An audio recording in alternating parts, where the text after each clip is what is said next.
Hello friends and welcome to my YouTube channel वीवर। और आज हम इस क्लास 3 में जानेंगे लेयर्स के बारे में। लेयर्स को यूज़ कैसे कर सकते हैं, लेयर्स में आप किस चीज़ की लेयर बना सकते हैं। तो मैं आपको बता दूं, इसके अंदर आप कोई इमेज की लेयर भी बना सकते हैं, कोई वीडियो की लेयर भी बना सकते हैं, कोई सॉलिड लेयर भी बना सकते हैं। जिसमें हम क्लास 2 पे अगर आपको याद होगा तो क्लास 2 में हमने सॉलिड लेयर के साथ कुछ की फ्रेम यूज़ किए थे। इसके अंदर आप ऑडियो की लेयर भी बना सकते हैं। सो आइए देखते हैं लेयर को कैसे यूज़ करना है। तो सबसे पहले हम जाएंगे, कंपोजिशन साइज लेंगे जो कि मैं ले रहा हूँ हाई डेफिनेशन 1920 बाई 1080 और मैं 25 फ्रेम पर सेकेंड पर अपने इस कंपोजिशन को सेट करता हूँ, यानी कि एक सेकेंड के अंदर 25 फ्रेम्स ये प्ले करेगा। ड्यूरेशन इसके ले लेते हैं अप्रोक्स 10 सेकेंड। Click okay. यहाँ पर मैं इस स्क्रीन पर अपना फाइनल आउटपुट देख सकता हूँ। ये मेरा पैनल है टाइमलाइन का, इसके अंदर हम बनाएंगे लेयर्स। सो लेयर बनाने के लिए सबसे पहले आपको बता दूं, लेयर में जाएंगे, न्यू, आप यहाँ से बना सकते हैं text layer, solid layer, light layer, camera भी आप इसमें फिट कर सकते हैं, नल ऑब्जेक्ट बना सकते हैं। नल ऑब्जेक्ट के बारे में भी मैं आपको अपने आने वाले सेशन में बताऊंगा। शेप लेयर बना सकते हैं, एडजस्टमेंट लेयर बना सकते हैं, काफ़ी लेयर्स आप यहाँ से बना सकते हैं। तो सबसे पहले हम स्टार्ट करते हैं सॉलिड लेयर से, जो कि हमने क्लास 2 में भी ट्राई किया था। हम आते हैं और यहाँ पे कलर पिक कर लेते हैं, for example sky blue. Okay, ये एक लेयर है, 10 सेकेंड इसका ड्यूरेशन है।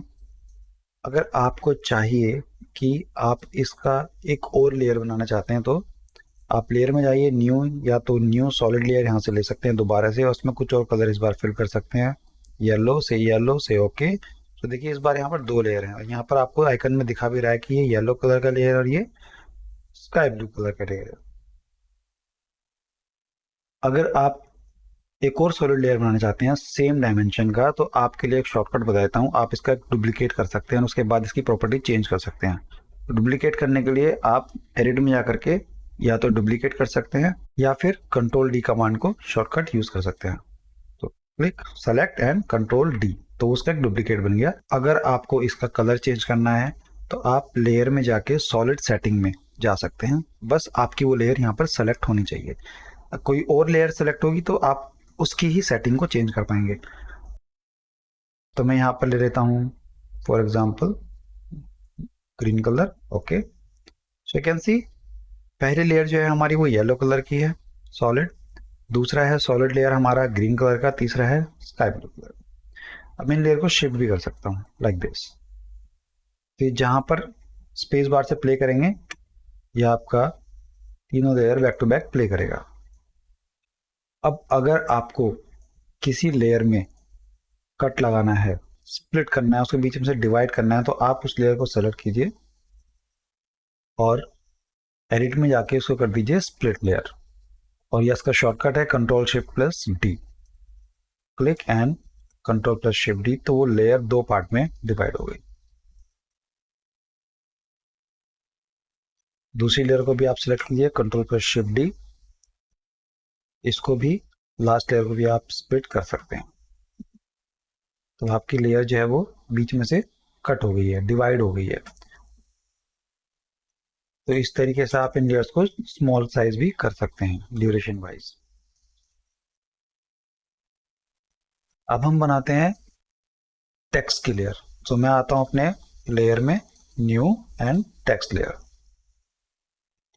टेक्स्ट लेयर में आने के बाद यू कैन सी यहाँ पर एक लेयर जनरेट हो गई है और यहाँ पर एक टेक्स्ट राइटअप का सिंबल आ गया है। अब यहाँ पे अपना कुछ भी लिख सकते हैं टेक्स्ट। ओके, इसको आप सेलेक्ट कीजिए। जो आपने टेक्स्ट लेयर को सेलेक्ट किया है, करेक्टर्स में आकर के आप इसका फ़ॉन्ट चेंज कर सकते हैं वट एवर यू लाइक। यहाँ से इसको साइज इंक्रीज कर सकते हैं, कलर यहाँ से चेंज कर सकते हैं what ever colour you want. और सेम आप इस लेयर के डुप्लीकेट भी कर सकते हैं। डुप्लीकेट करने के बाद आप एक लेयर को नीचे ला सकते हैं, इस पर डबल क्लिक कीजिए और इसमें चेंज कर सकते हैं।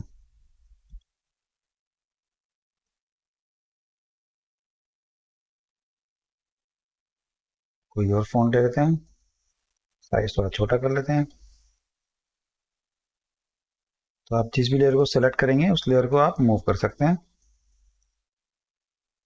फॉर एग्जांपल आपको पहला फीवर वाला जो लेयर है वो आपको 2 सेकंड का चाहिए, तो आप 2 सेकंड पे आइए, इसको स्प्लिट कर दीजिए कंट्रोल प्लस शिफ्ट डी से, डिलीट जो रेस्ट ऑफ द पार्ट है लेयर का वो आप डिलीट कर दीजिए, देन इसको यहाँ पर ड्रैग करके अटैच कर दीजिए। आई कैन सी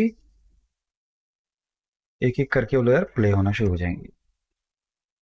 अब हमने आपको की फ्रेम भी पिछले क्लास में बताया था, तो आप चाहे तो इसमें एनिमेशन भी दे सकते हैं ट्रांसफॉर्म के अंदर। जो टेक्स्ट की प्रॉपर्टीज हैं वो मैं आपको एक कंप्लीटली टेक्स्ट वाले क्लास में पूरा समझाऊंगा। इसमें हम थोड़ा सा पोजीशन देते हैं, this this it will go out of the frame. हम स्टार्टिंग में आते हैं, स्टार्टिंग में इसको आउट ऑफ द फ्रेम कर देते हैं, और यहाँ भी पोजीशन की फ्रेम लॉक कर देते हैं। आगे आते हैं, इसको इधर लेके आते हैं, थोड़ा आगे आते हैं और इसको आउट कर देते हैं।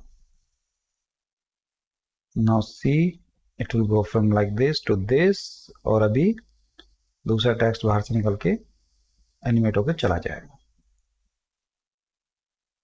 तो ये हो गया हमारा लेयर का और की फ्रेम का कॉम्बिनेशन।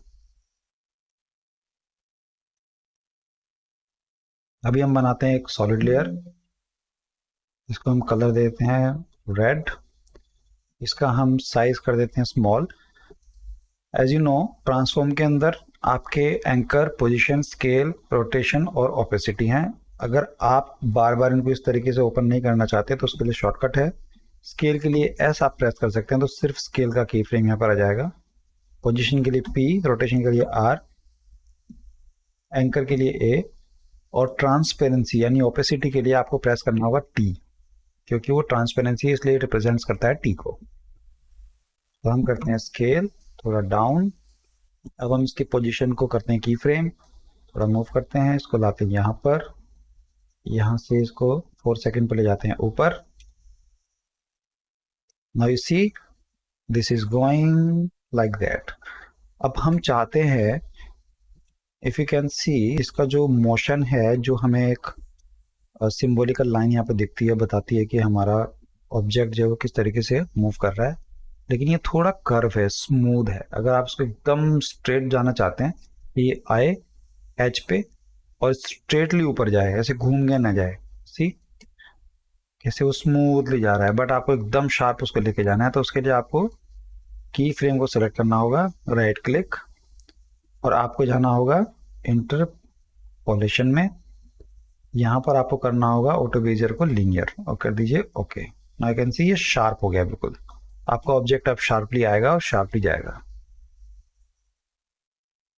अगर आपको थोड़ा स्टार्टिंग में स्मूथ चाहिए तो आपको अपने की फ्रेम के पास एक एंकर पॉइंट के पास एक नोड दिख रहा होगा, आप इस नोड को इस तरीके से मूव कर सकते हैं, तो आपका ऑब्जेक्ट उसी डायरेक्शन में जाएगा और कॉर्नर पर शार्प होकर वापस जाएगा। सी, तो ये हो गया एक कॉम्बिनेशन की फ्रेम्स का। और हम इसका एक डुप्लीकेट लेयर बना लेते हैं, और इस लेयर को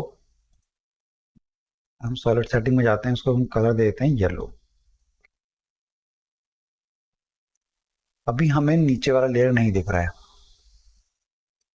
अब मैं चाहता हूं कि मेरे नीचे वाली लेयर मुझे दिख जाए, तो there are 2 style to do that. पहला ये है कि आप इसकी पोजीशन वाले की फ्रेम पर आइए, स्टार्टिंग में जाइए और पोजीशन पर क्लिक कीजिए, तो उसके सारे की फ्रेम सेलेक्ट हो गए एक साथ, उनको आप राइट या ऊपर हल्का सा मूव कर सकते हैं एक साथ, बट लेकिन आपका प्लेबैक हेड जो स्टार्टिंग में ही होना चाहिए। Now see, okay. दूसरा तरीका ये है, अगर आपके एनिमेशन बहुत कॉम्प्लिकेटेड हो गए हैं और आपने अगर इसके साथ साथ रोटेशन में भी एनिमेशन दिया हुआ है की फ्रेम के साथ, आपने पोजीशन भी इसकी शिफ्ट की हुई है, आपने उसका स्केलिंग भी किया हुआ है, लेकिन तो बहुत ज़्यादा आपके की फ्रेम हो गए, तो आप क्या करेंगे, बहुत सिंपल सा है, आप एक लेयर बनाएंगे, null null object. Null object basically it's empty, उसका कोई काम नहीं होता है, उसका काम होता है दूसरे को सपोर्ट करना। तो हम क्या करेंगे, हमने एक नल ऑब्जेक्ट बना लिया है, इस नल ऑब्जेक्ट को आप कहीं भी रख सकते हैं स्क्रीन पे जहाँ आपका मन करे, वो कोई इफेक्ट नहीं करेगा, आपके किसी भी चीज़ को इफेक्ट नहीं करेगा। अब आप अपनी लेयर को सिलेक्ट कीजिए, येलो वाली को, और इसको सिलेक्ट करके यहाँ पर आपको एक ऑप्शन दिखाई देगा पेरेंट लिंक, यानी कि हम इसको बताएंगे कि आपका पेरेंट कौन है, यानी कि आपको किसको फॉलो करना है। तो हम इसको क्लिक करेंगे और होल्ड रखेंगे और अपने नल पे ले जाकर के छोड़ देंगे।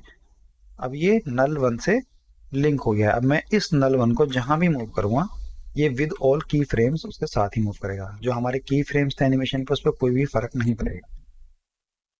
तो ये हो गया हमारा की फ्रेम, और किस तरीके से हमने एक नल का लेयर बनाया और उसको हमने उसके साथ अटैच किया। अभी हम बनाते हैं यहाँ पर एक टेक्स्ट की लेयर, और इस लेयर पे हम लिखते हैं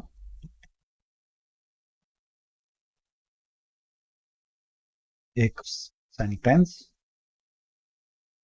फोंट इसका हम थोड़ा सा चेंज कर लेते हैं, इसको बोल्ड कर देते हैं,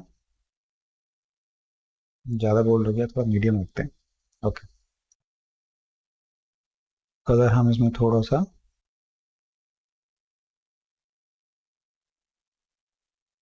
अब हम इस टेक्स्ट को अगर प्ले करेंगे there is nothing happening. Okay, so हम इसमें थोड़ा सा एनिमेशन देना चाहते हैं, लेकिन इस बार एनिमेशन हम ऐसा देंगे जिससे हमारा टेक्स्ट जो है वो अपीयर हो, बनते हुए हमें दिखाई दे। तो हम क्या करेंगे, विंडोज में जाएंगे, जो हमारा मेन्यू है आफ्टर इफेक्ट्स का, और उसके अंदर आपको दिखेगा इफेक्ट्स एंड प्रीसेट्स। इस पर हम करेंगे क्लिक, तो ये यहाँ पर एक्टिवेट हो जाएगा।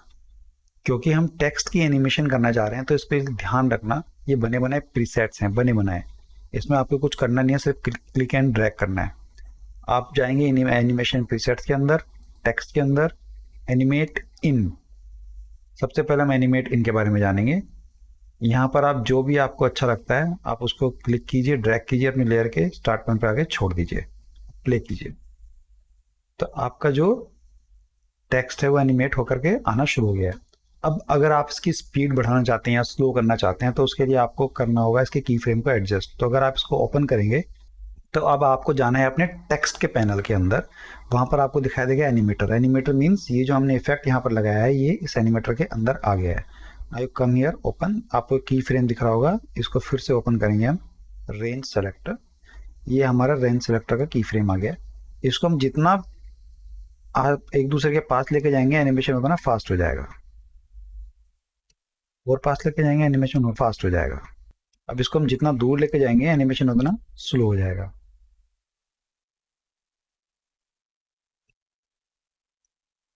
अगर आपको ये प्रीसेट इस पे से डिलीट करना है तो आप आइए एनिमेटर में, एनिमेटर को सेलेक्ट कीजिए, डिलीट कर दीजिए, अब वो डिलीट हो गया है।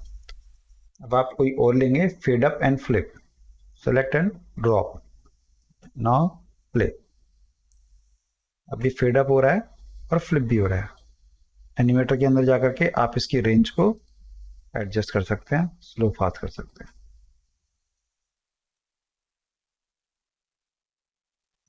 हम एक और करेक्टर उठाएंगे और इसके ऊपर ड्रैग कर देंगे, नाउ सी,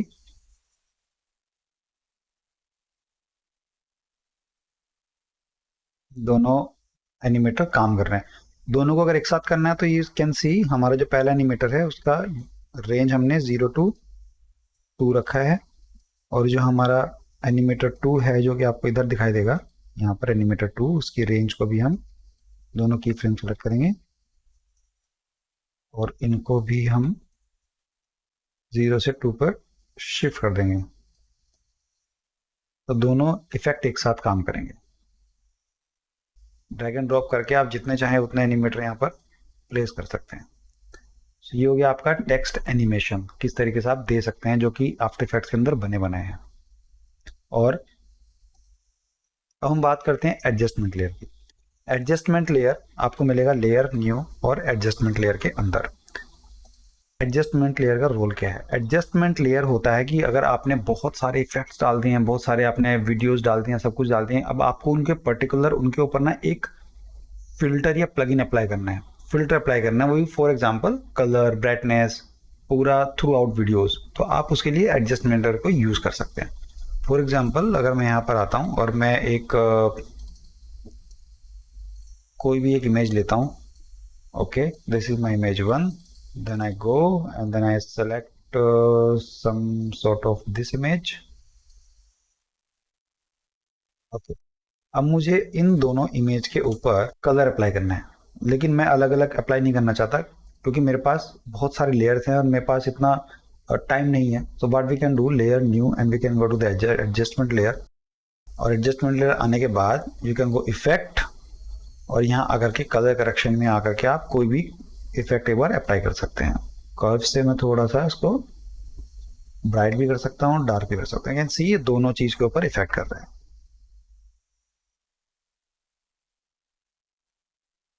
हमारे एक्चुअल इमेज के अंदर कोई चेंज नहीं हुआ है, वो इमेज एज इट इज की एज इट इज है. अगर आप इस लेयर को यहाँ से ऑफ कर देंगे, जो आई आइकन दिख रहा है, तो यू कैन सी हमारी एक्चुअल इमेज पे कोई इफेक्ट नहीं पड़ा है. ये सिर्फ एडजस्टमेंट लेयर के अंदर एक इफेक्ट है जो कि उस इमेज को इफेक्ट कर रहा है overall. So guys, this was the role of layers and little bit of key frames. अगले सेशन में हम कुछ और नई चीज़ें लेकर के आपके साथ आएंगे. आई होप कि आपको ये ट्यूटोरियल पसंद आया होगा. और मैं थोड़ा थोड़ा इसलिए कर रहा हूँ कि जो लोग मुझे कंटिन्यूसली फॉलो कर रहे हैं वो इतनी प्रैक्टिस करते रहेंगे तो उनको ना बहुत ईजी रहेगा, हार्ड नहीं पड़ेगा, और धीरे धीरे वो लोग आफ्टर इफेक्ट सीख जाएंगे. सो अगर आपको ये क्लासेस, ये ट्यूटोरियल्स अगर आपको अच्छे लग रहे हैं, आपको लग रहा है कि बेसिकली आप समझ पा रहे हैं सब चीज़ें, तो प्लीज़ इसको लाइक शेयर जरूर कीजिएगा. और कमेंट सेक्शन में बताइएगा ज़रूर. आपको जो भी कन्फ्यूजन हो आप कमेंट सेक्शन में पोस्ट कीजिएगा, मैं वो कमेंट का रिप्लाई करूँगा और मैं वो चीज़ को अपने नेक्स्ट सेशन में इंक्लूड करूँगा. Thank you so much.